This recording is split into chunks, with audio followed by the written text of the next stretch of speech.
Olá, bem-vindos a mais uma conversa com o especialista. Estamos aqui hoje com a Aline Tomasi Paulino, que é psicóloga. A Aline é professora, supervisora do curso de especialização em psicologia obstétrica da Unifesp, ah, psicóloga do ambulatório de prematuridade da Unifesp e também professora do Instituto Brasileiro Interdisciplinar de Psicologia Obstétrica. Então, Aline, primeiramente, bem-vinda, obrigada pela sua disponibilidade e vamos discutir hoje a respeito da tristeza pós-parto, também chamada de baby blues.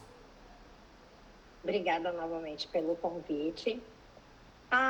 O Baby Blues, essa tristeza, ele vai apresentar, né, na puérpera a partir de entre o segundo e o quinto dia útil. É muito normal essa mulher assim sentir essa tristeza que ela vem por conta, além do cansaço, ela vem das questões hormonais, né, e da questão psicológica de chegou um bebê, né? E como que eu vou lidar com isso agora? Ótimo. Agora, a pessoa já está ali no final da gestação, ela não se prepara, quer dizer, o que tem de novidade ali o que cai a ficha ali que fala, olha, não, olha, de fato isso está me derrubando, né? Quer dizer, o que leva a essa tristeza? Na verdade, assim, a gente lida muito com o bebê idealizado, que o que eu idealizava que ia ser como filho, aquele bebê que vai dormir a noite inteira, com o bebê real. Quando a gente chega com o bebê real em casa, ele vai chorar, ele quer mamar, né? Eu tenho que dar uma atenção que a gente imagina como vai ser, mas só vai saber como de fato é na vivência. Então, essa tristeza é muito normal. Essa mãe se deparar nesses dias e falar, gente, eu estou triste, eu estou chorosa, mas aí entra uma coisa assim, mas eu queria muito esse bebê, né? Por isso que o baby blues, ele acaba passando, ele não é uma coisa que persiste. Se ele persistir, a gente já tem que ficar atento para isso.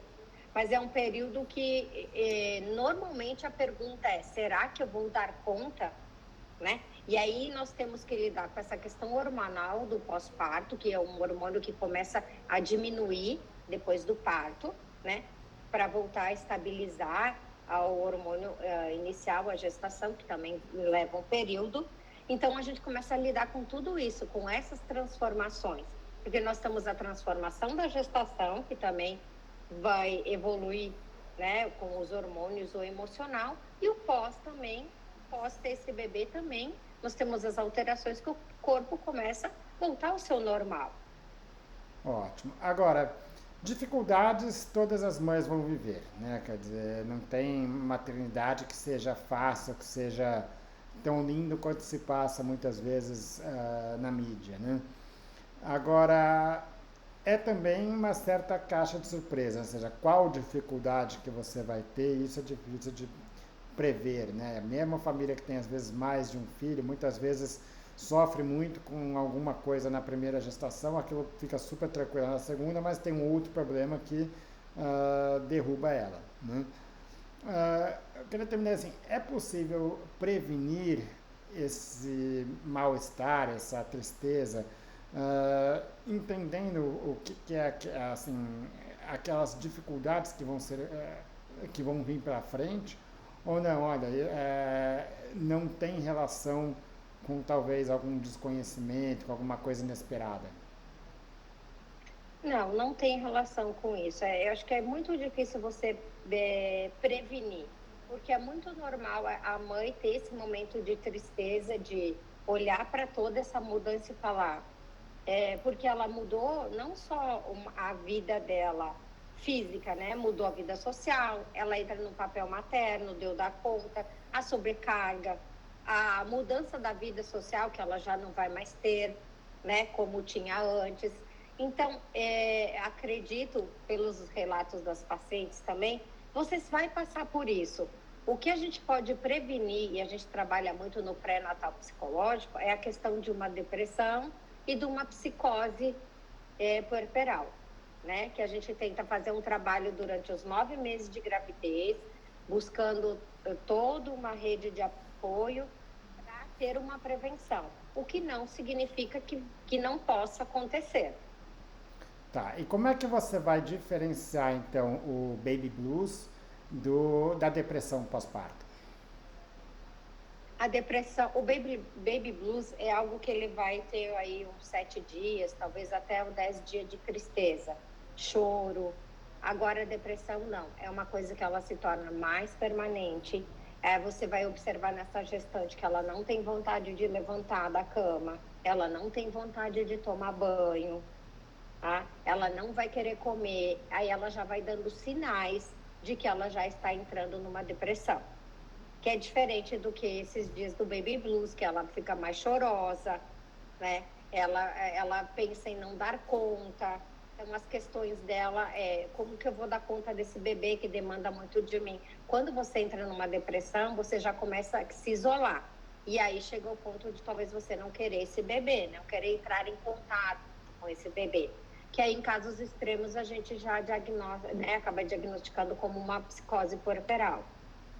Ou seja, quer dizer, quando começa, durante um período de essa tristeza fisiológica, é meio que o baque daquela nova situação, mas ainda assim ela vai estar querendo fazer o máximo possível pela criança, né?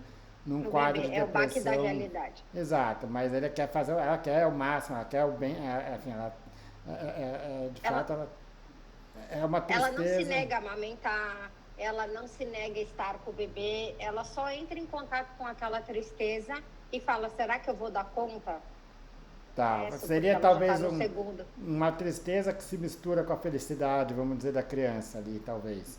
É uma ambivalência, né? Exato. Nesse momento. Um quadro de depressão, de fato, é aquela hora que a pessoa não quer mais pensar em nada, não quer mais aquilo, enfim. É óbvio que talvez ela não assuma isso, mas onde ela talvez eh, se descuide um pouco mais, vamos dizer assim. Onde ela talvez. A gente pode falar assim: ela vai amamentar, mas ela já não vai amamentar por aquele prazer, vai amamentar pela responsabilidade, ou ela vai se perceber tão cansada e falar: não, eu tenho que dar muito peito, vamos entrar com a mamadeira. E aí já é um quadro de depressão, porque ela já não vai fazer as coisas habituais da rotina, que é igual o baby blues que a gente está falando. Ali ela fica triste, ela se recolhe um pouco para aquele choro, para aquele sentimento, mas ela vai dar o peito, ela vai trocar o bebê. Quando ela estiver entrando em depressão, ela vai querer que outras pessoas façam o papel dela, porque ela não está dando conta, ela quer ficar só deitada, ela não quer, talvez, entrar em contato com esse peito que está doendo muito, com essa criança que demanda, porque já dói o peito. Começa a parte da evitação, de fazer os afazeres, né, com o bebê. Mas não é porque ela deixou de amar o seu filho, né? Ela até entende e é uma coisa que ela questiona. Mas eu desejei tanto, é o meu filho, mas é uma coisa que está para além dela.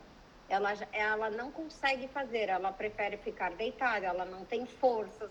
E aí a gente vai ver cada nível, né? Se é uma depressão mais que está no início, uma depressão mais grave. A gente tem Ótimo. que Bom, acompanhar. aí tem toda uma avaliação psiquiatra para fazer também e outros Com tratamentos que são, certeza. E eu a acho que, terapia. exato, acho que aqui nesse ponto, acho que o que eu queria era mais entender que existem um quadro que é o normal, mas existe um quadro que não é o normal, que de fato precisa de um E que suporte a se não mais, né? cuidado, né? E que se não cuidado, não olhado, seja por esse marido ou por esses familiares, ele pode virar até uma psicose. E sim, tem como você resolver a questão com tratamento psiquiátrico e terapia por um período. Né? O que eu digo que as gestantes, as puérperas, não precisam preocupar que eu vou precisar tomar a vida inteira, o que eu falo muito não. É um período até que as coisas se normalizem, né? E depois ela vai ter a vida normal, ela não vai ficar dependente. Ótimo. Existem pessoas que são mais propensas a desenvolver o baby blues? Não, na verdade, o baby blues, como eu falei, a maioria, né? Assim, de 100%, 80% apresenta. É Algum muito grau. pouco. Os 20% que não apresenta é uma camada muito pequena. A maioria, 80% das mulheres vai passar por essa parte como eu falo, é até um dado de realidade. Agora eu sou mãe e eu tenho que lidar com tudo isso, com essa mudança. Tá. Bom, a sensação de fragilidade dessas mães, de que elas não conseguem dar conta das obrigações, ou até aquela sensação da péssima mãe, né? De que, os outros conseguem, eu queria tanto, como que eu não consigo? Eu estou sendo muito fraca, né? E isso faz com que muitas delas, às vezes, se sintam até vergonha de estar passando por aquilo e não queiram procurar ajuda nem, às vezes, do companheiro, porque não querem mostrar esse lado, esse sofrimento para ele naquele momento feliz, né, que deveria ser mais feliz, ou menos ainda procurar ajuda de profissional, né? O que você teria para dizer para essas mães? Na verdade, tudo começa porque a gente tem uma maternidade floreada, né? Tudo é perfeito e que o que eu sinto eu não posso compartilhar. Porque dificilmente as mães compartilham o que elas estão sentindo, tanto da sobrecarga, desses sentimentos, né? Aí você encontra essas mães no consultório e você fala que entende o que elas sentem, mas vem muito por conta disso. Nossa, eu dou conta. Como que você não dá conta? Mas as pessoas são únicas, a gente não pode generalizar. Todo mundo vai ser igual. Ótimo. Nessa hora, a gente precisa assim, de um olhar dessa família também, que seria muito importante. Né? Olhar para essa mãe, como que ela está? Será que ela está precisando de alguma coisa? Ótimo. E vamos dizer, quando se fala pré-natal, né? Então, antes de nascimento, se fala em maternidade, sempre vai se levar ao lado positivo, né? Mas considerando esses números que você falou, que 70, 80% das mulheres vão ter isto durante esse período de puerpério,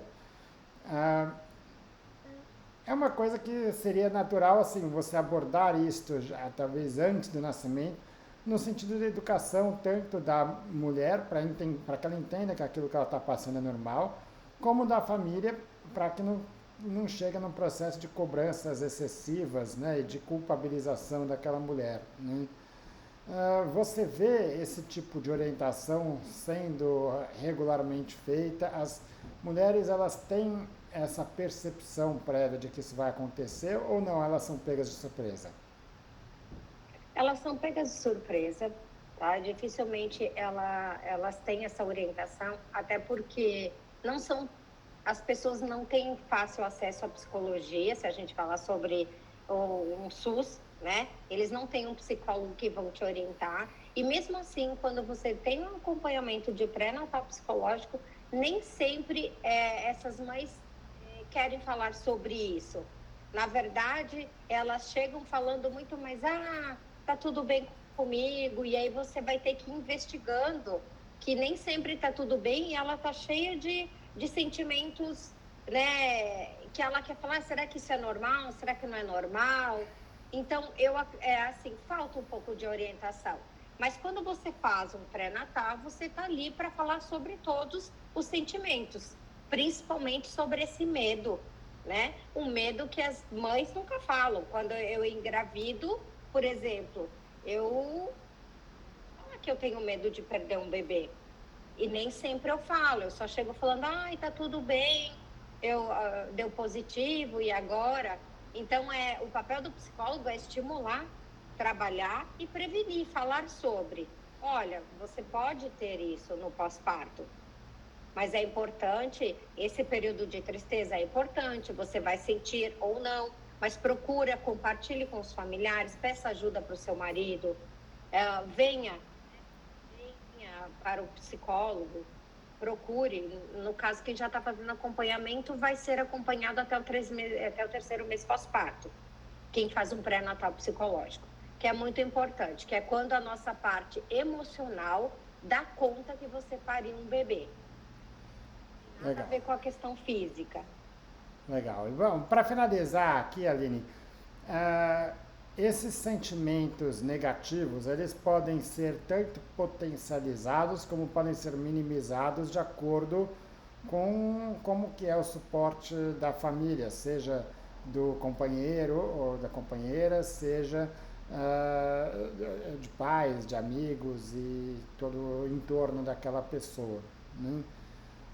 O que que você teria para dizer para esses familiares que estão vendo a mulher em casa, a esposa em casa e que está nesse momento de sofrimento? A primeira coisa que seria importante é procurar ajuda psicológica, né, para começar a entender o papel que eles estão vivendo no momento. Mas uma orientação importante é que, principalmente esses avós, eles façam o papel de quem vai cuidar dos filhos e não dos bebês. Porque muitas vezes, quando chega um bebê na família, eles querem cuidar dos bebês. E eles esquecem de olhar tanto para o pai, que também é uma mudança na vida do homem, a paternidade, quanto para a mãe.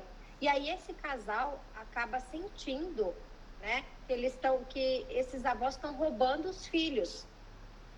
Só que, na verdade, esses avós precisam olhar para esse casal que está chegando, que chegou esse bebê, com orientações positivas, não tipo, eu sei fazer porque eu já tive 5. Isso só vai estimular a impotência dessa puérpera que já está sensível. Então, ela sabe fazer, eu não sei fazer porque é o meu primeiro, né? Então, desses avós, desses amigos, tem que ser mais uma parte positiva, de ir lá ajudar a poder até num trabalho de casa, lavar uma louça, e falar assim, vai descansar, que eu olho o bebê enquanto dorme, né? É um olhar para que essa família se sinta cuidada e não para que eles se sintam disputando, né, com a criança. Porque falamos muito no pré-natal, inclusive temos atendimento com os avós, que essa mulher que pariu, ela precisa ser cuidada como filha dessa mãe. Não, porque é muito normal que os olhares voltam só para as crianças, né? A partir do momento, e o bebê como está? E que isso, o que eu quero dizer com tudo isso é ajuda positiva para essa família. Não esse tipo de comentário. Eu cuidei de 5, eu criei, e ficar colocando as suas experiências. Porque os casais querem fazer da forma deles, né? Até porque, como é uma coisa passageira nesses primeiros dias, isso não é o que vai ficar na memória para a eternidade, vamos dizer assim, né? Provavelmente os avós também passaram por esse sofrimento, mas talvez não consigam minimizar ou nem se lembrem tanto disso. Exatamente, né? Eles com certeza, cada um traz a sua história de vida, né? E a gente trabalha com isso, né? Mas enfim, o positivo é amigos, familiares, dar suporte positivo para essa mulher. Até porque a gente não deixa de falar sobre a competição, né? A ciclana não teve nada, eu tenho, né? De sempre me colocar, por que a mulher dá conta de tudo e eu também não dou? O que eu quero dizer com isso é que o apoio, a rede de apoio é fundamental no pós-parto. Legal. Aline, queria te agradecer mais uma vez a discussão, foi bem válido e contar com você aqui em outras discussões. Muito obrigada.